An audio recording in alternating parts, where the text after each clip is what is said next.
Everyone, good morning. Welcome back to Forever United TV. I'm Adam, bringing you all of your up-to-date Manchester United news on and off the pitch here on location. It has been absolutely crazy. Yes, the going on holiday trick did work again. Everything is happening while I'm away, and we have obviously got today Benjamin Cesco. That is going to be finalised and done today, according to all the accounts. We're going to get into that this morning, but obviously the biggest news last night was that bomb, and this one was a bomb. The Baleba story that was broke by several sources and then by the big guns on top of that as well. Now, we have got an update that came late last night from the original source which broke the Baleba news. We're going to bring you that first of all this morning. Going to update you on the outgoing situation as well with Jadon Sancho. There's an update on him this morning. Also, Manchester United, obviously, like we said yesterday, trying to move players on. We're going to break down where Manchester United are at with them players, how much money can be made from them players, and how Baleba actually happens. Everyone's opinions from that news last night are all over social media, all over the news, on all the websites. It is a definite, it is a genuine story now, and this could possibly happen this summer. People are automatically playing Baleba down because they feel like it's one of them deals that just won't happen. The word that came out last night, Romano started it off with it, which was very complicated. The player would sign in an instant. We're hearing stories last night that he's now obviously a former teammate of Lenny Yoro's. Apparently he is a United fan. Honestly, I don't care for that stuff, to be honest. We're just getting the backstory now and piecing everything together. So it breaks down, the news comes up, and then you start looking around like, oh, what people have said, how this might happen. Then you start digging into the detail of the player. How much he's got left on his contract, what wages he's on right now, what United could offer, where is Brighton's stance. The actual sporting director at Brighton was speaking last night also, and he was talking about a potential move for Baleba. And you know, in his words, I think he was quite fair. He says, no one's approached me yet. Not too sure about that. That's the only thing that he said that I wasn't too sure about. But he was right in what he said. Look, they want to keep Baleba. He's a fantastic player. And obviously they feel there's more value in one more season from this player. I actually think, and the prices that are going around right now on Baleba are that it's around the 100 million mark. So last night's news came out, Manchester United apparently value him at about 70 million. That's fair. That is fair. But we know in the real world, realistically, with what clubs do when big clubs come calling, we've seen this before with Brighton. Like I said last night, it's going to be a massive amount of money to get Baleba out of the door at Brighton. So United value Baleba at 70. Brighton have a value more between 90 and 100, which is where I thought it would be. If you can get him for in and around 90, you've done well. I really do think you've done well, because it is just another Caicedo. It's just another Caicedo, and like we said before, what the sporting director at Brighton was saying is, like, they don't want to lose this player because of them valuations. Because I'm telling you this right now, one more season of Baleba in the Premier League for Brighton, and that price goes up. That, I think, is the most important thing in this, and what he was saying last night. And this is why Manchester United will try and go and do this deal now. Liverpool are near enough locked in with Isak. That deal is going to stop them probably moving for Baleba, and their midfield being quite solid at the moment. And you've got Arsenal, no room there. But next summer, this could completely change. This could completely change, and you've got to look at where we're at. He actually said, the sporting director, obviously, in the realms of the footballing world and what happens, he knows Brighton are a selling club. We said this last night. So the sporting director has already said that there is anything that can happen here. All you've got to look into this now with this deal is the price and how much Manchester United are going to spend, or are going to be willing to spend. I think United would go up to the highest market. I think they would push, and this could be our first ever £100 million signing for Manchester United. We could join that list of clubs: Manchester City, Liverpool, Arsenal. We could, Chelsea.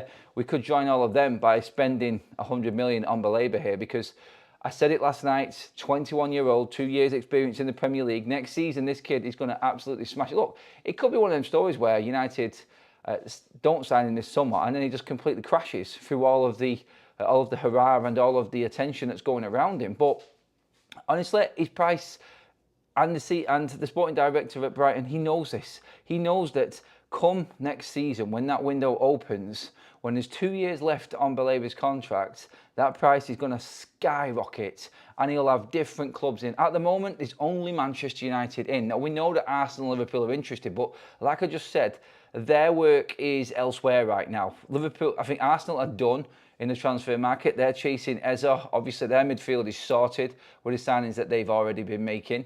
And Liverpool, like I just said, well, they're not going to go out and spend another £100 million on another midfielder this summer. Even I would say that that was beyond Liverpool's reach.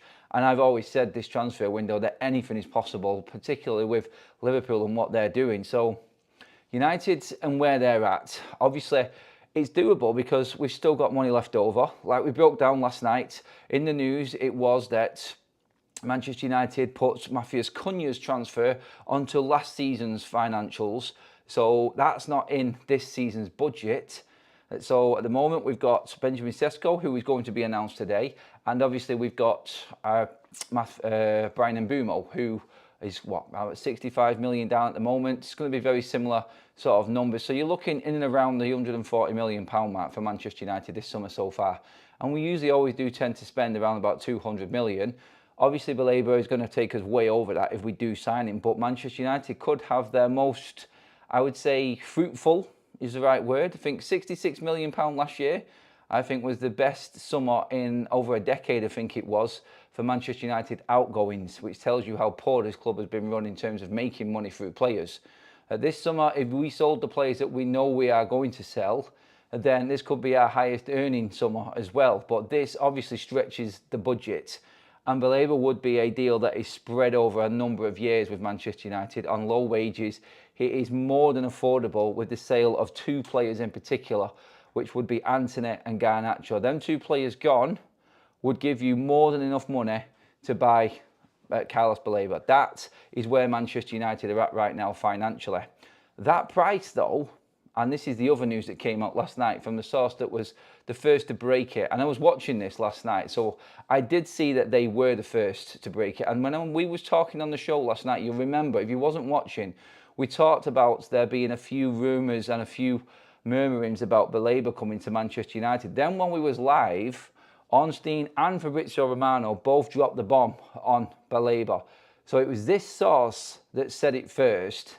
And they have come out again late last night and said that Manchester United are speaking with Baleba and his representation. Personal terms, not even a problem. We would know this. We would know this. But the big thing on this was, and the interesting bit was that Baleba himself would go to Brighton, would speak to the club to try and lower the price of the transfer fee that they have got on his head right now. That was the story last night that was coming out late, that he would try and make this move happen. Not by kicking up a stink, not by doing a Alexander Isak or anything like that. We don't know, anything can happen. When you're young, you make rash decisions. Manchester United know this with some of our younger players, and they can kick up a stink and make a move happen. Ideally, we would like this to move smoothly. It's not a perfect world, football. We know this. There is fallout all the time, and you can't always get the perfect transfer or transaction. But I think Baleba, obviously, will be very respectful. I don't think Brighton would listen to him.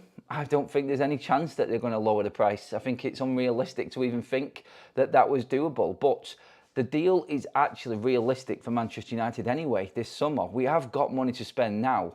And if we're looking to make this deal happen, United probably wouldn't even have to sell anyone to make Baleba happen. But they would definitely need to sell them later down the line. The word is that most of these players are going to find a new home. If I told you that Tyrone Malacia is costing Manchester United close to between 3 and 4 million in wages a year, that alone is a massive chunk for Manchester United to use in funding the wages for Baleba right now. And then you get a loan fee for Antony, worst case scenario, 10 million, his wages gone. That there alone is like another 15 to 17 million on top of that. Then you've just found yourself 20 million on the books, which is annually calculated. And this is how Manchester United would work this transfer. The first transfer instalment for Baleba with his wages is probably going to be around the 20-23 million pound mark if we do buy him for the 100 million mark. Let's not forget, 2, and this is the breakdown. This is the rule of thumb when we did it. I've done it several times, and if you are new to the channel, you won't know what I've said about this, but there is football finance experts out there that calculated in PSR terms what a £100 million player would cost on 200 grand a week wages. That, for a football club, would be £20 million a year. That's what the instalments would be if you bought a £100 million player on 200 grand a week. Baleba's not going to be on 200 grand a week wages. So you can put that into your calculations and try and like, okay, benefits of this. He's a very good player who's going to go right into the first team. So that's the first plus point. He's also very young. So you've got that sell-on factor as well on top of this. So the fact that he's on cheap wages, again, on top of it, there is so many plus points and avenues to look down where Manchester United are in a win-win situation when it comes to Carlos Baleba. And if he tries to push this move, this could move quickly this summer. I don't think it's going to get to that stage. I'm not guessing at that. I'm just judging by the character. I'm judging by little interviews and podcasts I've seen and watched late last night just on Carlos Baleba, his character, what sort of lad he is. And he sounds like he's one of them humble type of characters that's thankful to be where he is. I'm saying people can change. And I know they can get influenced by outside interference and things like that. I don't see him kicking off. But if he did, and he did start kicking up a stink and wanting to make this move happen, then Manchester United are there. And Manchester United have the finances to get this deal done easily. I mean, you could, it's going to sound crazy right now, but when you look at all of the financial world and the way that football finances work, if Manchester United sold Garnacho for 40 million, which is the lower end of what we could get for Garnacho, that would fund Carlos Baleba. Just like that. That's how crazy it is. Manchester United there would have pretty much, because it's 100% pure profit for Manchester United, there you would have literally 2 years of instalments for Carlos Baleba already in the bag with Garnacho. United, if they sold Garnacho, obviously, don't forget, Manchester United and the room that we've made financially, because of everything that we've done with sell-on clauses with players, let's not forget, Oyedele, pure profit. Anthony Elanga, pure profit. Alvaro Fernandez, pure profit. And what I mean by pure profit is we're not deducting from PSR or instalments or anything that we owe on that player. We owe nothing because they're all academy players. So Manchester United and the money that we made off them, which was around about 16 million in total, that's all pure profit. That could be the first instalment for a Carlos Baleba. That's there, is how simple it is. And if you sold Garnacho, then you're looking at what? Approximately 50 to 60 million pounds worth of pure profit for Manchester United this summer alone if Garnacho goes for the right price. That is massive. And that would easily get Carlos Baleba over the line. United could go into that in full confidence in negotiating the fact that they could actually make it happen no matter what. They could go in and try and get a cheap deal, but would be confident enough to know that Manchester United actually, as a club, could get him even at the higher end of things as well. Yeah, that I think is exactly where Manchester United now are at with this deal. I think it is going to come down to Baleba pushing for this move away. Brighton are prepared for this to actually come, and United could be getting a dream signing here. It could be a dream signing or a dream move for Carlos Baleba as well. Let's not forget this. And when a young lad gets the opportunity to go to Manchester United at this stage of his career, sees what's happening at United with all of the young players that are getting game time in that football team, that for me is a big, big blow. And I think United have played this transfer window absolutely perfectly. Romano said it last night. Remember when I told you, when the opportunity comes around, Manchester United will grasp it. He also alluded to it with that secret talks of a midfielder that had a little bit extra, had a little bit more oomph about him. He described Carlos Baleba about 4 weeks ago. I'm telling you now, I remember the video, I remember him saying it, and he was describing Carlos Baleba. I think this has been in the works for longer than what people are actually letting on here. I think there has been something brewing for a while. For us to get a reaction from the sporting director straight away from Brighton, for Romano, for Ornstein to jump on this at this point, both at the same time, after other sources were talking about it, I think something has been cooking for a while. No one's wanted to put their name on it or wanted to actually go out and say it. But I do believe that there has been I think there's been talk on this before. I think Manchester United right now would be in a position where I think they've done most of the communication with the player, and they know that he 100% wants United, which is Manchester United's blueprint for all the transfers this summer, isn't it? So that, I think, is where Manchester United are confidently at now in saying, right, okay, we've got the money, we can do this deal. That, I think, is where we're actually at. So let's just go with the fact Manchester United now, after getting Cesco done, which we'll move on and update you on in a minute. When we've got Cesco done, Manchester United are in the perfect position then, because we can concentrate on all of the outgoings and trying to bring Baleba in at the same time. It's not going to take too many resources away from Manchester United. And I think because he's a young player and he's keen on the move, I think it would move quite quickly as well. Right, let's get into the comment section on this and where we're at with the Baleba first of all. We're going to move on to the Sancho updates and everything that's happening, and then all of the news as it has dropped this morning, because there is bits dropping I can see as we are actually talking. So we're going to do a full-on update and roundup of everything in just a moment as well. So get your comments in, please, everybody. Let's get into this. The top four all have solid midfields already. Manchester United playing catch-up on that, and you're right with that. Super chat, thank you. Wayne, thank you for renewing the membership. 16 months, my man. Absolute legend. Baleba is a beast and a must, no matter the price. We all happy, by the way, about spending 100 million on a 21-year-old. Is that good for everyone? Get into the chat, let me know, and obviously get in the comment section as well. Ben says, thanks to the super chat, Ben. Could Baleba make Bruno in a deeper CM role? United, I think he's meant to say there. Look, Bruno would have the free role as the 8. Baleba would be the support.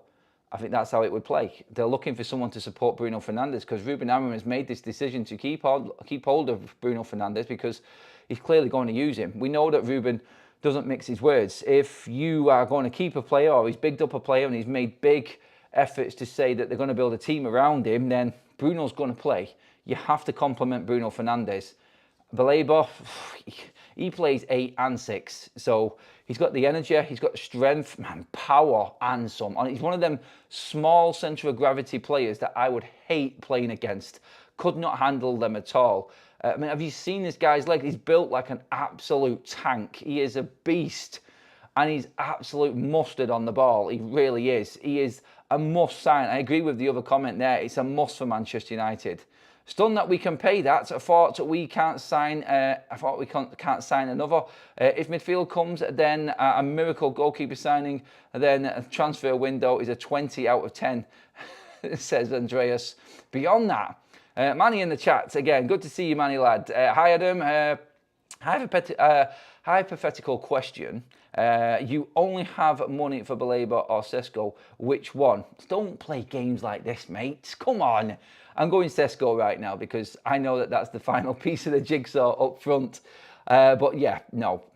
Baleba is a bonus. So we'll just label him the bonus signing, mate. Let's not play games of it. Stop being crafty in the chat there. I like it though. Smart game to play. And I think it's a privileged one. To be honest, if we're talking about them two, I'm like, I didn't expect to even be mentioning names like this in this transfer window. So yeah, I'm happy to play the game at this stage of the window, already knowing what we've got, mate. I think it would be a different ball game if it was early in the window and was all worrying about what might happen anyway. But look, I am just really feeling really upbeat at the moment with where United's window is at and how the club are moving forward. It just looks so good, doesn't it? The press already saying that Cesco is an expensive failure. Idiots. United living rent-free in their heads. Hated, adored, but never ignored. Sean, mate, we are absolutely busting balls at the moment, aren't we? We really are, and I love it. It's brilliant. Manchester United upsetting everybody because nobody can understand how we've managed to get away with this. It's like PSR's a fraud. Manchester United are corrupt. Where was you, by the way, Newcastle fans, when City were doing what they were doing and Chelsea were doing what they were doing? Why are you blaming United all of a sudden? Oh, it's probably because we've just taken 2 of your top targets off you. I mean, come on, like, you've got to hate Liverpool more than you hate United right now, surely, Newcastle fans. But hey, I could feel the anger in Newcastle fans in particular. But Sean's right, the media again, like, shut up. You know what I mean? They love it. United need to fail for the media to survive. That's what it is. They're praying that Manchester United don't get it right because they haven't got any columns filled and they haven't got any clicks if United are successful. That is the British media. They thrive off it. I've been there, in and amongst it. I know what they're like. Okay, and again with another one, 80 to 85 plus tough add-ons would do it, I think. On Baleba, I think you mean there as well, mate. Yeah.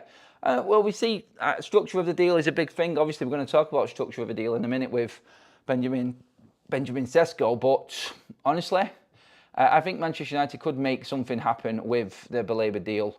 And I do believe that the money is there structurally and everything else as well. Just to go over everything,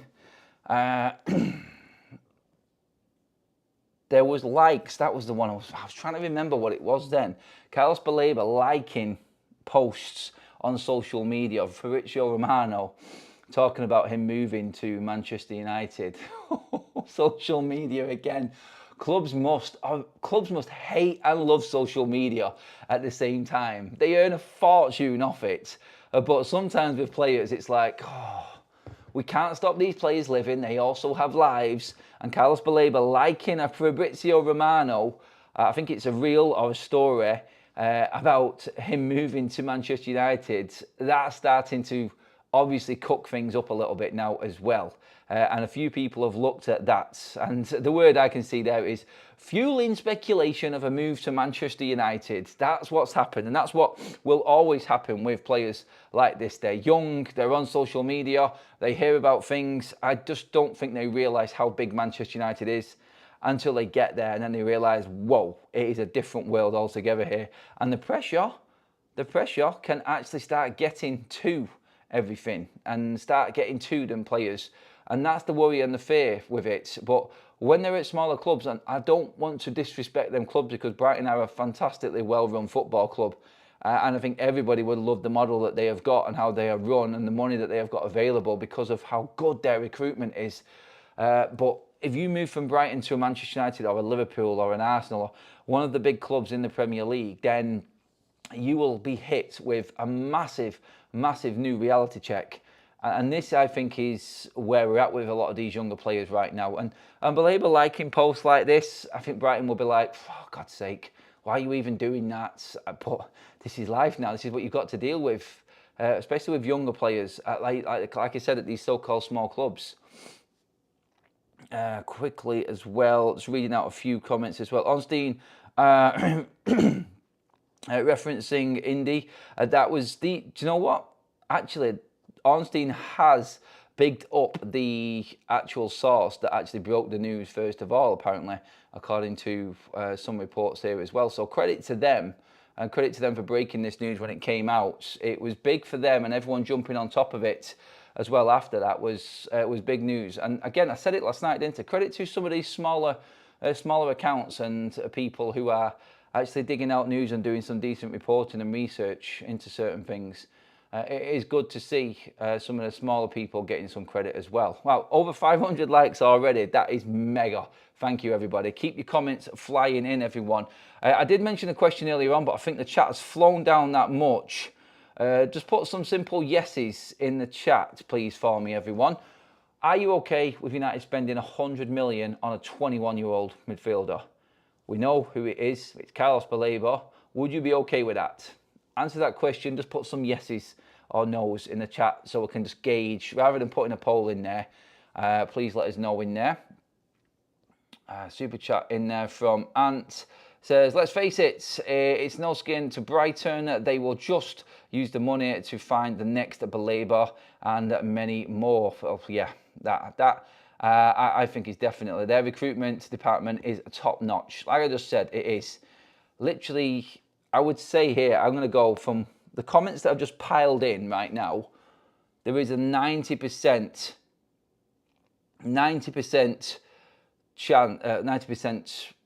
ratio, sorry, I couldn't get my words out. 90% ratio that I've said yes on this one. I have just read out all of the information on social media as well. And again, thank you for all of the likes, everybody. If you are just joining us right now on the show, Manchester United, obviously their hunt for Carlos Baleba, the report from Fabrizio Romano, and the sources that brought them out originally being credited by some of the big accounts also. But yes, again, Carlos Baleba himself liking posts on Fabrizio Romano, and everything that's been reported so far has just fueled more speculation amongst all of the Manchester United fan base. And to be honest, the football fans around, like, they're all looking in on Manchester United right now and going, how are they doing this? What's happened? I thought Manchester United's finances were in crisis mode. How are Manchester United doing this? This is unfair. Again, even Manchester United fans didn't think it was going to happen. This is where we're at right now. When it comes to deals like this, I think Manchester United fans, because of what we've been living with before, are honestly just at a point now where it's like, I don't know anymore. I can't tell you where this club is going to be. I can't tell you how much this club is going to spend. I think it's just going to be, let's just roll with it right now. But again, I said it last night. I said it a couple of days now in a row. Are you not confident now as a Manchester United fan base that when we go into a deal, we are going to get the maximum out of that deal? You do feel a little bit more, don't you? You've got that air of like stability, confidence, and you feel like this new management team that we've got in place is going to get something out of it one way or another. They're not going to get a crap deal. They're not going to be bowled over. And when they know they're in for a player, there is a method and there is a system in play where they convince the player, they're 100% convinced that that player wants to move, and then they go. And it's bang and in. And they go in hard negotiating. And I'm just like, yeah, like, where has this been? Everyone looking in will go, isn't this just normal? Isn't this just normally how football clubs operate? Well, we've been starved of it for so long. It feels foreign to us and it feels fantastic. Everyone looking in will probably be like, oh, Jesus, now they're going to get it right. And this is the worry that everyone else has got about Manchester United. Like Sean said before, hated, adored, never ignored. This is Manchester United. You cannot keep a club this size down. We will find a way of making something happen. And thankfully, we've got the ownership model in right now to do it. And just on that as well, I'm going to come to the chat again in a moment. Please keep your comments flooding in, everybody. Make sure you hit that subscribe button on the screen as well. Also, make sure that you do get onto, I said subscribe then, didn't I? Yes, get into the comment section afterwards was what I was supposed to say there, because I like to read through everyone's comments later. Lots coming in on all the stories that we've been talking about as well throughout this week where we've been over here in Ibiza as well. It's been a whirlwind, it really has, and more of it to come by the sounds of it. So yeah, it's time to get really excited. There was one actual tweet that came out. I'm just going to read it out now. It broke it down perfectly. I am moving on to Cesco in a minute, by the way, everybody, as well. This was the one I wanted to just bring up and talk about because it absolutely nailed it. It was investing 250 million into the club, appointing football people instead of bankers, putting a support structure and leadership team around a manager for the first time, executing transfers with precision, making an actual plan for Manchester United's future. That Inos are just another Glazer narrative that has been put to bed surely now by the way that they have done business. They have made mistakes. They are not perfect, but they aren't evil like the Florida parasites who have leached on this club for decades. Spots on.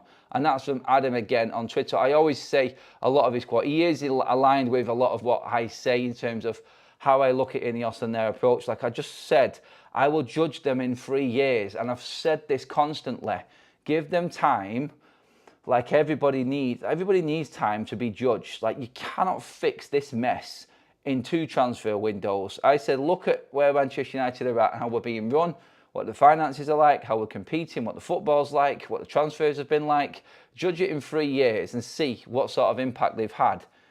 But we're about to open a brand new state-of-the-art training facility today. Tomorrow, sorry, in fact it is, tomorrow Friday. We're about to open that up.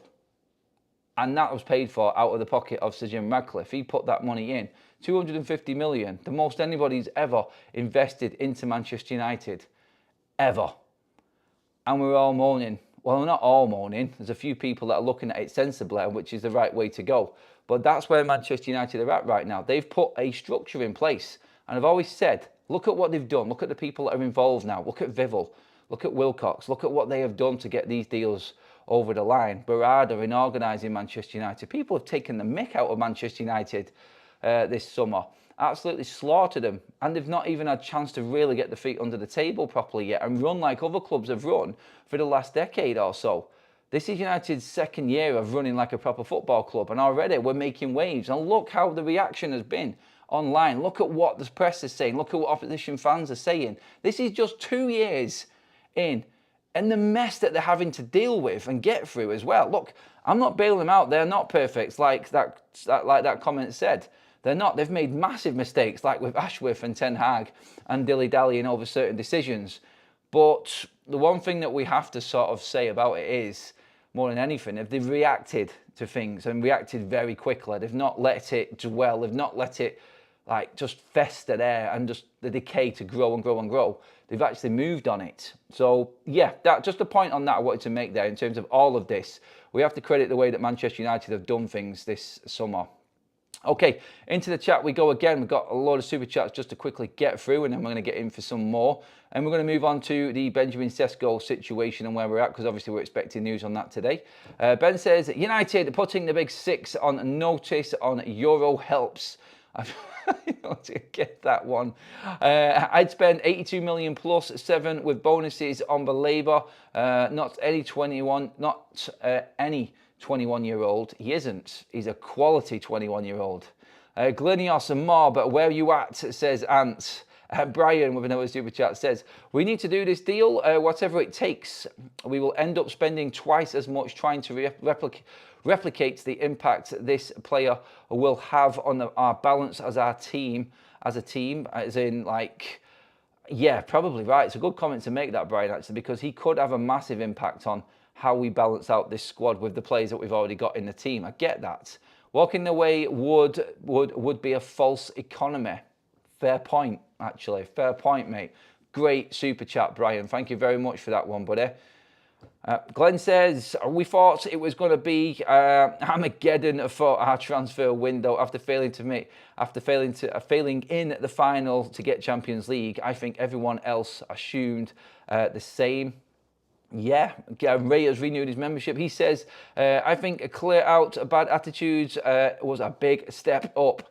It was a massive step up, mate. And we're still doing it now, aren't we? We talked then about how Manchester United are trying to move players on and get players out of the door. More on that in a moment. So much to get through in one morning. Please, please, please stay in a beefer, mate. It makes things happen. Every week you stay away moves us up the league a place. I see a top 4 coming. I didn't say, oh, okay, here's a question I've been dying to ask. Okay, remember when I made my comments, and I'll stand by it and I'll take the L on it. When Ruben came in, I went, United are getting top 4. I think it was about 7 points away or something like that at the time, and everyone laughed at me.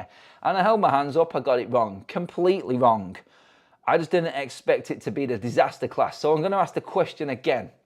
Cesco in. If United sign Baleba, can United make top 4? Get in the comments now if you are live with us on the show. Give me a yes or a no. That's all I want to know. You can go into detail if you want. I might miss it because there's over 4,000 people in the room and the chat is going absolutely mental. So it's easy for me to see them yeses or nos. Will Baleba get United top 4 if we sign him and Sesko this summer? Or is the goalkeeper going to stop it happening? I already know what's coming. I can tell you right now. Graham says with a super chat, I expect the deal for Baleba gets done. United cannot let competitors get involved beyond this window. Echo that completely. I think I actually thought that would be why Manchester United would go for him now. Like I just said at the top of the show, it stops Arsenal and Liverpool getting involved. United do have the money now to do this. So that's the difference. We could really take advantage of this. I think United do push on it. I agree with what Graham says there. Look at the yeses in the comment section. United making top 4 if we sign Baleba. That's a big shout, isn't it? But you are bringing in pure quality into this Manchester United side here. This is levels above what we've been thinking we could ever get to, or what we have been watching over the last few years, even more, to be honest. Ruben Amorim, my God, like when you look at this, like I actually do think, like we just said then, that United will really push on to Baleba. They will go mental for him, I think. Mental's probably a strong word there, isn't it? Sorry. But yeah, they'll go full on. Let's get him. I think they know they can get him as well. I already feel like this is, from what we said this morning, and Baleba actually trying to make this move happen by asking Brighton. I don't think they're going to budge on the price. I don't. But United can definitely structure a deal on Baleba, 100%. And we know it. We know it because of his wages. We know it because of his age, the selling factor. This would be a huge investment for Manchester United, and the positives outweigh any negatives, of which there is very minimal negative. The only negative in Baleba signing for United is the price. That's it. But if you want to get back into the Champions League, these are the players. No. If you want to get back into the Champions League and you want to sustain, these are the players that you sign. Players mid-20s in their prime. Young strikers with years to come that have been scouted for over 5 years and are wanted by every other top club in Europe. Players like Baleba, who would walk into any Premier League side. I think he would. Maybe hard push for some of the really top teams at the moment. But honestly, I think in another 2 years, Carlos Baleba is one of them players that is that next level, 120, 130 million pound player. That's how valuable he could actually be. Brighton know this, which is why they're just trying to play the calm down game. Let's see what happens. Maybe in another year, we want to keep him for this season. Go in United and bid them right now and get the deal done, is what I say. Go in and just say, look, there's your money. Bang. At the moment, where are we? About 20 million off, according to the reports. United value him at 70 million. That's not going to happen. It's not going to happen. I think it's fair for a 21-year-old with 2 years in the Premier League. It's more than fair on paper. But reality tells us, Brighton, and the way that they operate, like I said before, Mark Cucurella, obviously you've got Alexis McAllister and Moses Caicedo. We know how they work. This is, again, Caicedo 2.0. They just do it. How they do it, I do not know. But massive kudos to that recruitment team at Brighton for what they do. They are going to earn a fortune here from this. 800 likes in the bag. Can we hit the 1,000 live like mark for the 3rd show in a row? That's down to you. Thank you, everybody, again, for all of your comments and your input as we've gone through the show. Let's get on to Benjamin Cesco. Quickly, though, Anchor says, think Baleba is more important than Cesco. Interesting. Jim also says, be great to see David Gea back at Old Trafford this weekend. It will. Proper send-off for him. And hopefully we're unveiling Benjamin Cesco in that game, because the talk is today that more talks will continue. The deal is getting close. Some are actually saying that the deal is done. And some are actually saying that Manchester United are just finalising.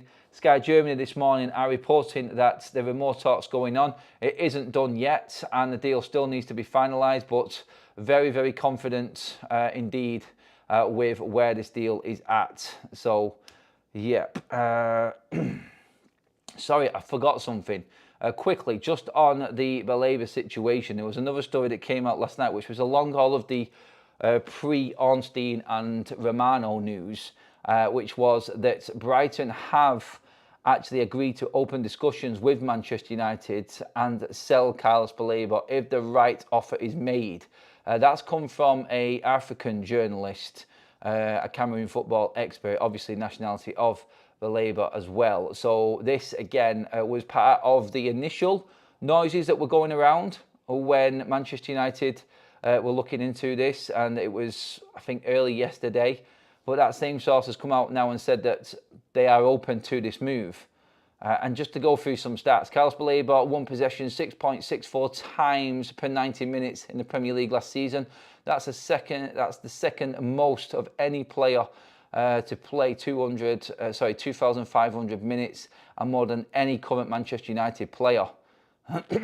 Would be a revolutionary signing for Manchester United. Carlos Baleba's stats, 2024-25 for Brighton. 34 Premier League appearances, 3 goals, 1 assist. Midfield powerhouse, 79 tackles, 94 shots, shot-creating actions, 87% pass accuracy. Named Brighton's Young Player of the Year.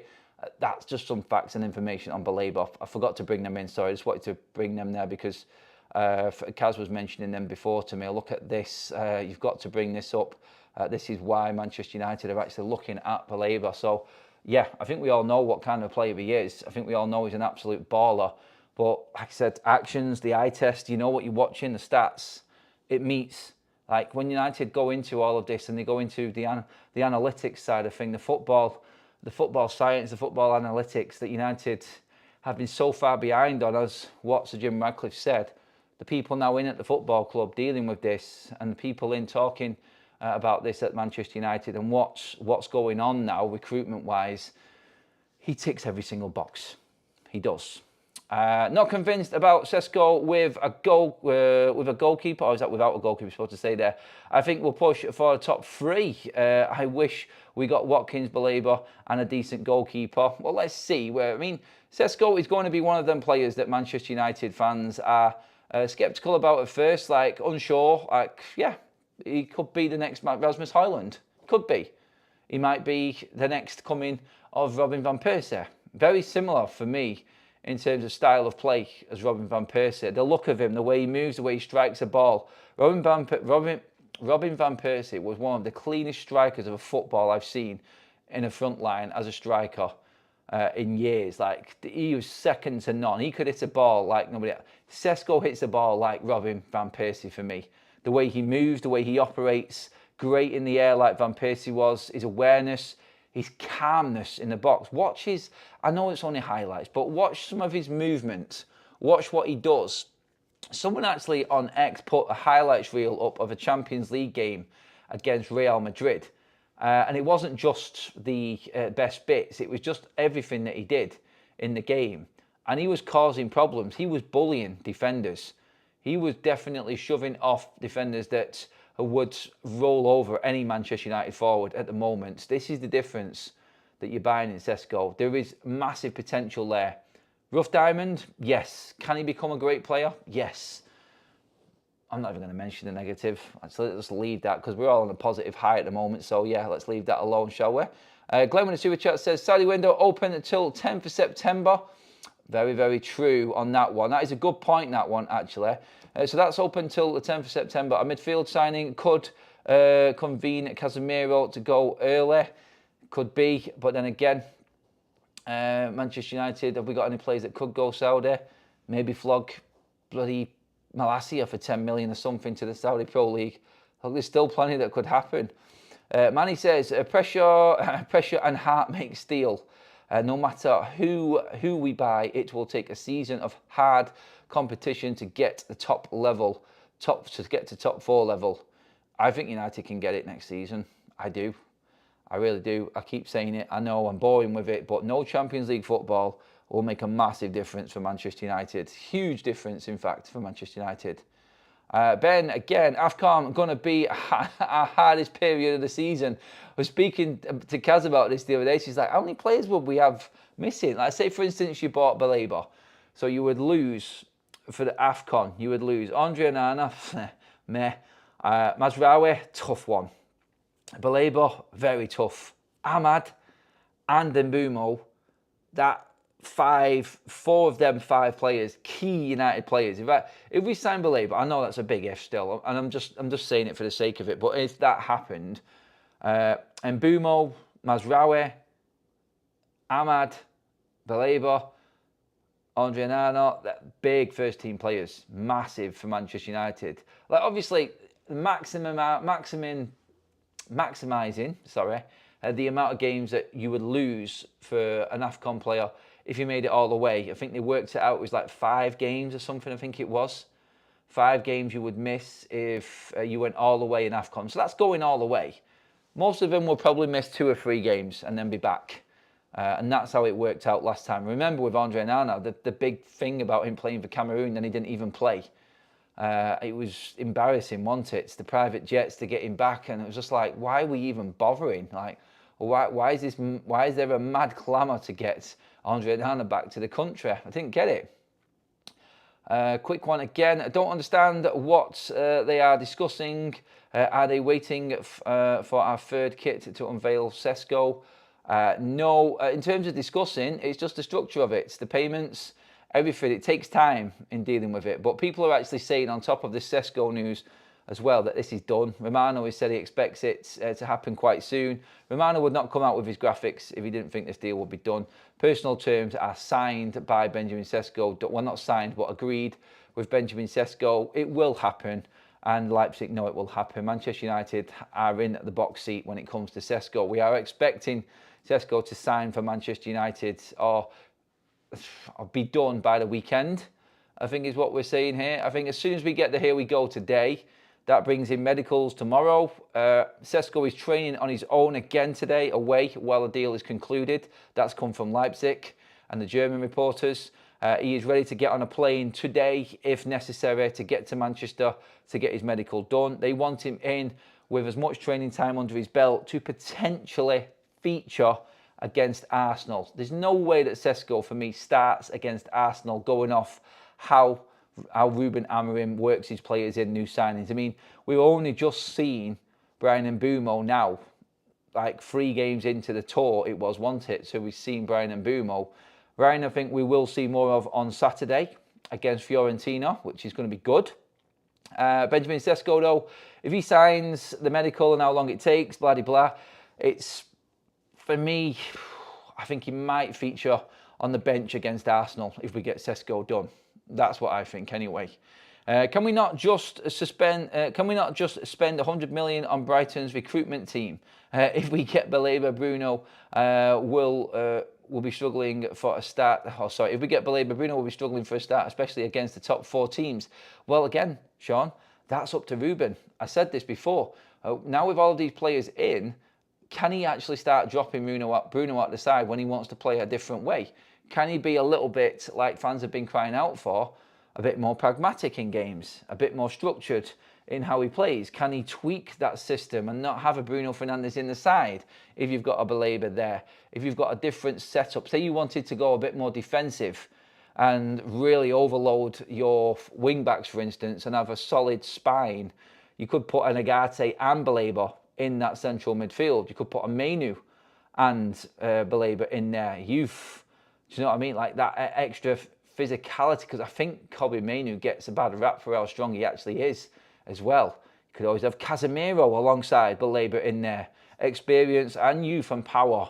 That, again, is another weapon. It doesn't always have to be Bruno. Although, I would prefer Bruno Fernandes. I would, but obviously, I get the fact that people would like to see something different. And I'm for that. I get it.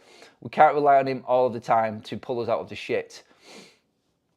It's nice that we've now got some other match winners in the side. And if we had a little bit of structure and balance to the team and bringing in someone like Baleba, this team will flourish. You look at that team. I've seen people doing it. So your back line could be this season. Now, if United sold right, someone put a team up. And honestly, it's still doable, but it's really going to push Manchester United. It had Donnarumma in goal. It had a back three of Yoro, De Ligt and Leacher. Wing-backs were Dorgu and Ahmad. Baleba and Bruno with a front three of, obviously, Cunha and Mbeumo and Cesco. You know what I'm saying? That's like, wow. You're 2 players away from that, by the way. 2. That is how close United are to having absolute quality and ballers throughout this team.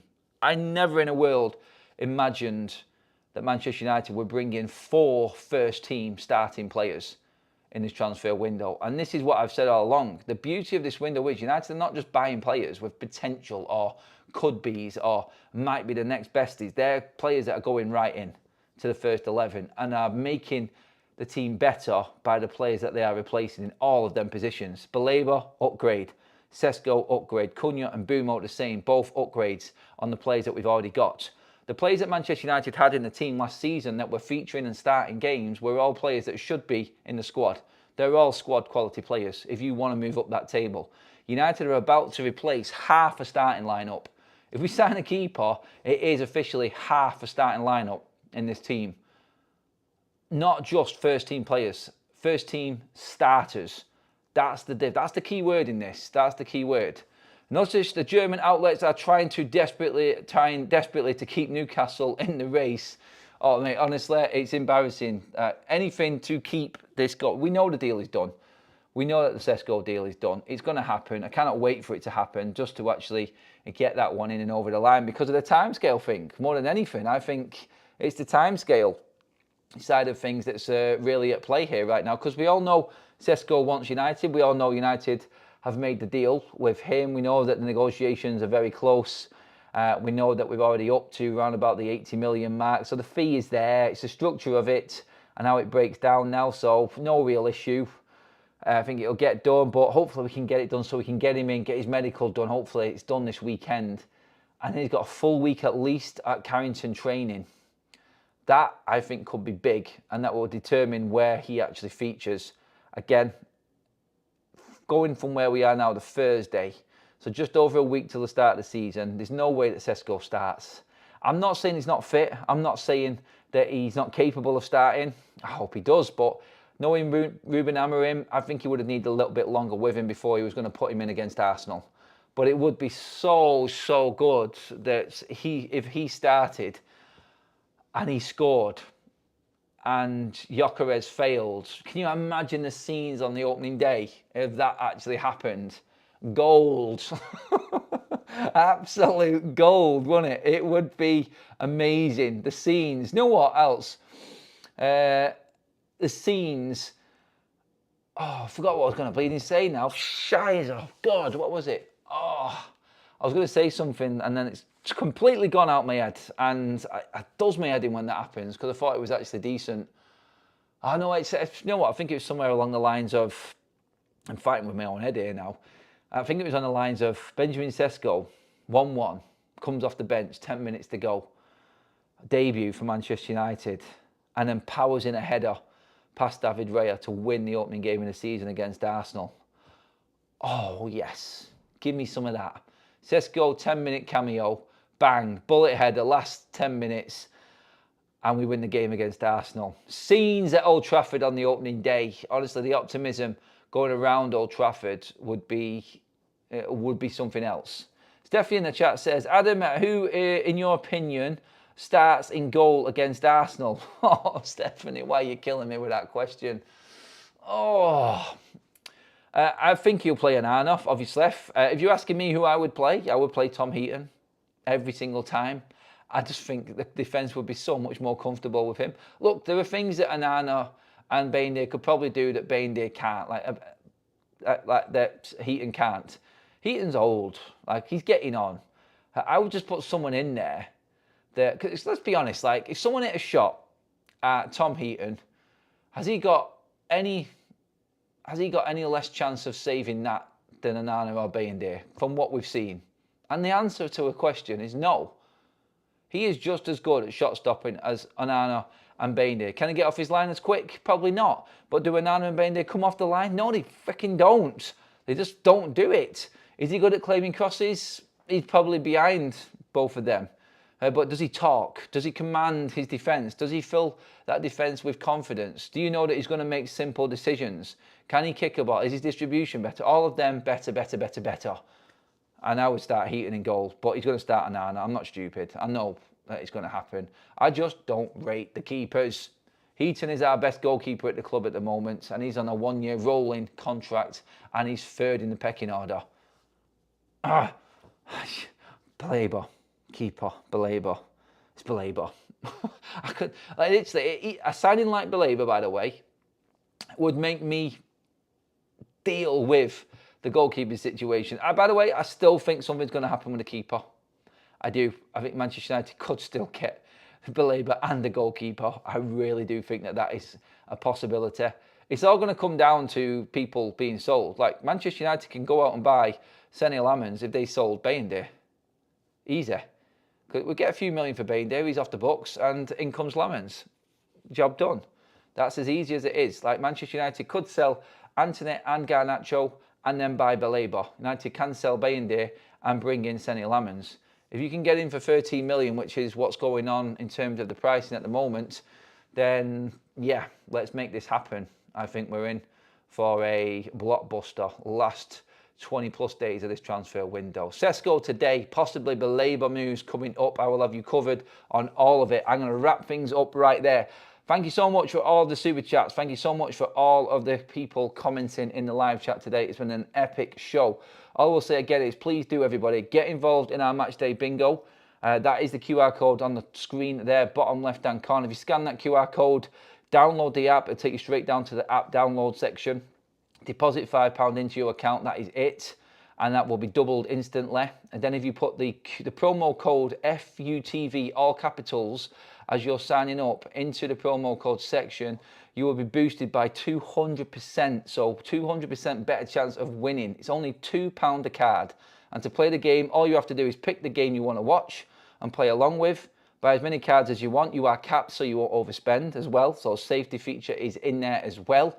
And it's like playing bingo with match events. If a goal scored in a certain minute, one of them is crossed off. You get 15 match events on your card, £25 a line. If you don't know what that means, that's bingo terms. If you get 5 in a row, you get 25 quid. Another 25 quid if you get another 5 in a row.